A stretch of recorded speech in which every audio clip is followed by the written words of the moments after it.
Insieme, dai, ci stiamo, ci allontaniamo, mi occupo un posto in mezzo. Chiamate anche tu, scusa. Battute e sorrisi e pacche sulle spalle, affacciati alla finestra ma pronti a parlare del Veneto, gli esponenti di Area Popolare Nuovo Centrodestra osservano la battaglia all'interno della Lega Nord. Sullo sfondo una possibile alleanza che dipingerebbe uno scenario politico insperato per gli alfaniani della regione. Noi siamo come sempre in attesa, tranquilli, stiamo facendo il nostro lavoro. Area Popolare sta lavorando sul territorio, sulla sua proposta politica, sul suo progetto politico.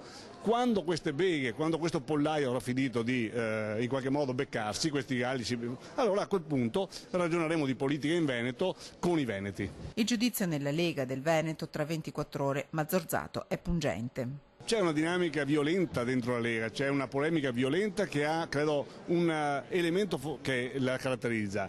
Comanda Milano o comanda il Veneto? Sornione, presidente del Consiglio regionale Clodovaldo Ruffato, che cerca di destreggiarsi tra il proliferare di nuovi gruppi a Palazzo Ferrofini a destra e a sinistra, ma apre sicuramente le porte a Tosi e ai tosiani. Chiunque arriva è ben accetto, poi anche lui deve partecipare nell'ambito, o chiunque deve partecipare all'interno di questo gruppo, di questa squadra, al dibattito che ci sarà. C'è chi spera nello strappo, chi invece nella risoluzione del conflitto. Tra questi la destra di Fratelli d'Italia, che attraverso Giorgia Meloni lancia un appello a Zaia e a Tosi. Si faccia la pace sabato a Venezia durante il corteo Difendiamoci, alla presenza del segretario federale Salvini.